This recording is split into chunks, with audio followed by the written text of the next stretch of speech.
Ahsoka, Balance of Truth. Book 1, Chapter 4. 100 credits per vial, 60 vials per crate, and at 4 crates comes out to 30,000 credits. Kawani demanded, more than bargained, in heavily accented basic, as she sat back in her heavily worn seat within the Copper Baton, the smuggler's dive in Vindal Township, a trance-inducing electronic beat playing its rhythm on repeat in the background. Her connection of choice to move certain cargoes of questionable legality. "That's is criminal," hissed the Trandoshan on the other side of the table, his reptilian eyes narrowing into shadowed ellipses. "Costs associated with operating a shadow operation on a quarantined planet with the ever-watchful eyes of the Empire," Kawani retorted, the dim light causing her olive complexion to reflect shades of brown. We will not pay a credit over 23,000. The Trandoshan spat forth, his forked tongue jutting out between rows of razor-sharp teeth for emphasis, the tension in the room palpable. "Refining the ashes alone costs 10,000 to process. Are you here to make a deal or insult me?" The negotiator in Kawani kicked in full force, her black eyes narrowing into harsh slits to sell her defensive performance. "Fines, 26,000 credits," he rebutted. 28,000 and we're both on our separate ways," she said in absolution with more than a bit of sarcasm. "Deal," he hastily agreed, letting a chitter escape his maw as the scales on his shoulder shuddered slightly. "I'll deliver the crates as soon as the credits are transferred," Kawani said hastily, her dark lips pulling thin into the olive skin of her cheeks. The Trandoshan hissed commands into his comlink, his eyes darting between the Mirialan's face and the blaster at her side. Kawani's datapad blinked in response as the transfer was completed. 2 quick touches on the pad and 15 seconds later, the Trandoshan's comm confirmed the delivery. "A pleasure doing business with you, Sock," she said with a smile. He stood up, nodded to Kawani, and wordlessly made for the door. "Another notch in the belt," Kawani muttered, feeling quite proud of the transaction. She felt herself drawn right back into the hypnotic beats and melodies of the music as her business was completed. She drained the remaining Corellian ale from her mug and got up, a victorious smile playing on her lips. Her left knee had straightened out, and the datapad went wild with action.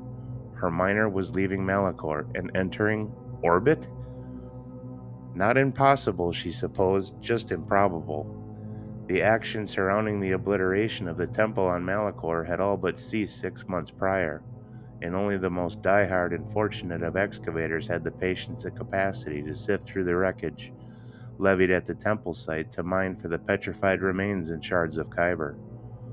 The former was a well-known commodity, essential in crafting ashes of Malachor, a mind-altering transient that can unleash cruelty and recklessness, usually at the cost of one's sanity. The latter was somewhat mysterious, and Kawani only came across it by chance. She had made many daring forays into the underbelly of the temple site to grind away petrified Jedi and Sith of old into the dark, dusty ash. Still, after the dramatic explosion 2 years ago, Kyber shards littered the reformed site.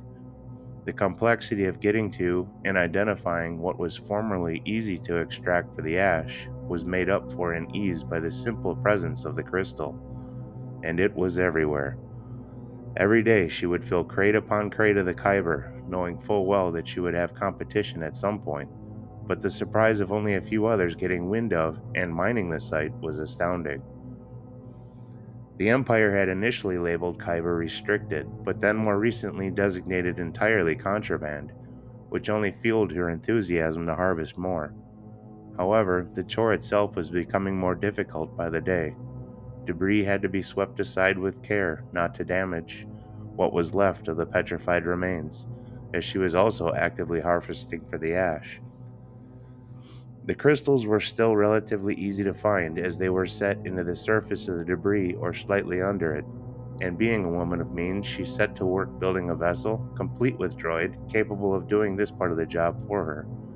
In contrast, she set to networking the channels needed to turn the goods into profit. The question of why the Kyber was present to begin with still needled her even as she was finishing up the retrofitted sifting arms protruding from the sides of what was once a glamorous CEC Crix-class shuttle. Modified repulsors could easily take the vessel up and down out of the crater. The droid R3D7, modified with mining appendages and geological downloads to cater to the specifics of the task, would assign the ship to predetermined sections it calculated for. The two worked together remarkably, and Kawani found that she could control and monitor the progress from Vindal, which was not far away, affording her precisely the market she needed to extend those sought-after channels.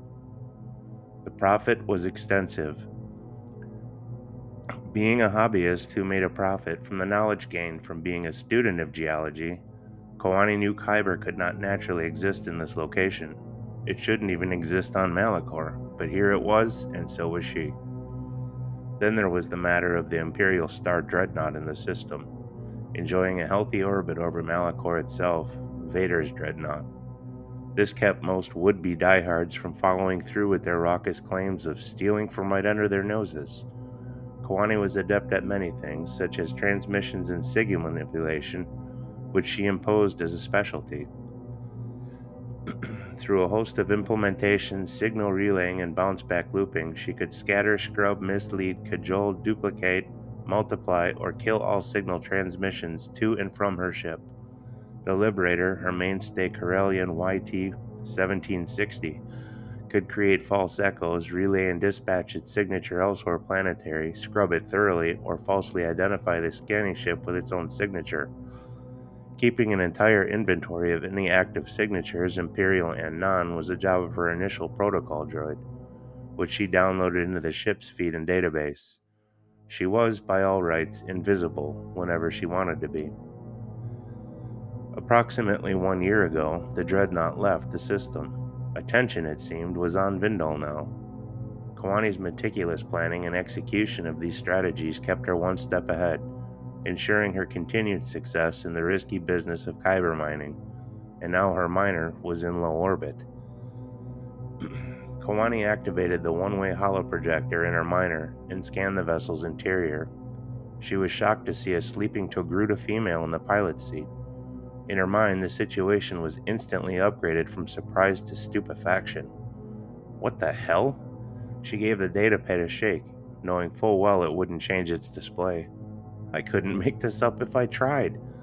As it was, her operation was running dry of new locations to mine, without diving into the lower levels, that is, and R3 had reminded her of that before shutting down for the remainder of the day.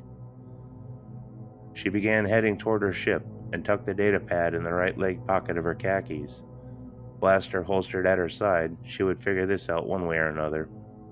The YT-1760 was ready and waiting for her. A touch of her wrist comm sent the boarding ramp whooshing down and back up as fast. She had commed in pre-flights with the same device and was already yoking the ship skyward on repulsors as soon as she sat down. All she needed to do was break the upper atmosphere, engage the hyperdrive, and confound the Gallipoli, the Imperial mainstay patrol vessel in the system. This being her usual wayfare and only fuel expense, she would short hop and be on her miner in minutes. She initiated the subroutine she had even named after the Imperial light cruiser, selected random from a list of static effects, and engaged the signal hack with a slight smile thinning her lips. The miner had cleared high orbit and hit real space over Malachor in as much time. Odd signals were coming from the miner as it disappeared from scopes and reappeared, now behind her, in high orbit and descending quickly on Vindal. How the hell? Kawani was dumbfounded. She was adept at mechanics and shipbuilding enough to know that the thing should not even be capable of spaceflight, much less a micro-jump. She yoked the Liberator around and followed the miner's course. The datapad out again, she punched up a one-way feed on the holoprojector and saw the Togruta again, awake and noticeably focused. She could only imagine the ship's damage and the miracle necessary to land the thing. A short burst of energy popping through the hollow, shorting out the feed on the miner, ended the feed abruptly.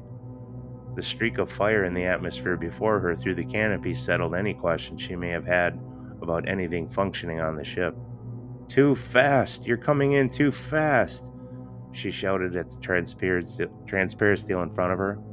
She pushed forward on her own control arm, more out of curiosity than anything, to see the ship list heavily starboard and invert itself at almost full throttle. There is no way she's going to survive this. It was almost an epitaph. What ensued was sheer insanity. An inverted barrel roll into a full throttle accelerated climb should have sheared off nearly everything on the ship's exterior. Still, the pilot cut all power to the ion drives as it was cresting the apex, and gravity took over just as she engaged the massive repulsor array. The ship coming to a somewhat soft landing at Vindal Station.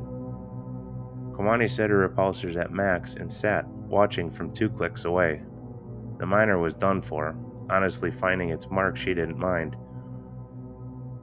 The spectacle she had just witnessed was worth every credit she put into furnishing it. Kawani was a decent pilot in her own right, but this Togruta was on a different level.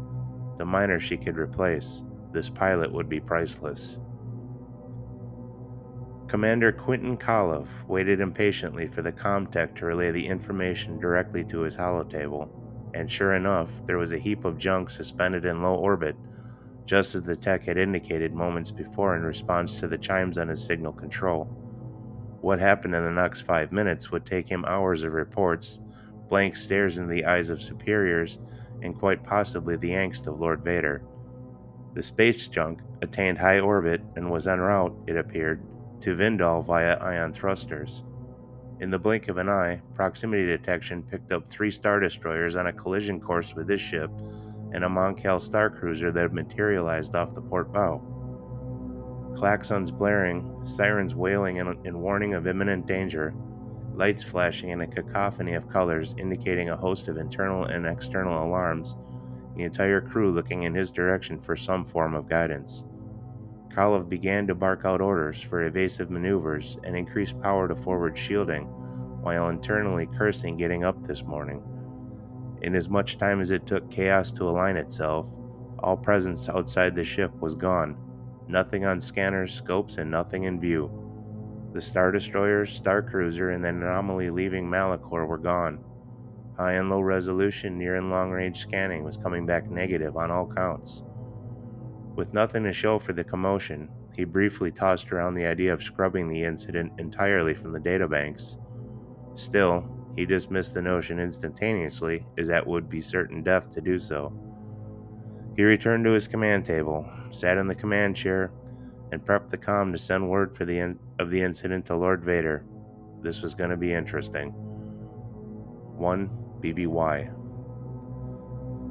Darth Vader had been obsessed for quite some time. Finding Anakin's former Padawan was necessary to extinguish anything that remained of his past. The Sith within him told him as much. He would not acknowledge the growing conflict within, the conflict he knew Sidious could sense. He had to find Ahsoka Tano. He had to finish Ahsoka Tano and killed what remained of Anakin Skywalker. Admiral Ozzel, we cannot stay in this system any longer. Dispatch a garrison to Vindal and deploy the Gallipoli to monitor the system, reporting any abnormalities to me directly, Vader commanded, knowing what materialized in the Padawan's reappearance would be right here. Commands from his master were above reproach, however. With haste, Lord Vader, barked Ozzel. Admiral, set a course for Sentinel Base. We won't keep Moff Tarkin waiting any longer. Where have you run to, my little Padawan? Mumbled Vader as his gaze out of the forward tactical viewport saw natural space transform into the twisted blue visage of hurtling stars. The massive star dreadnought finally left the Malachor system.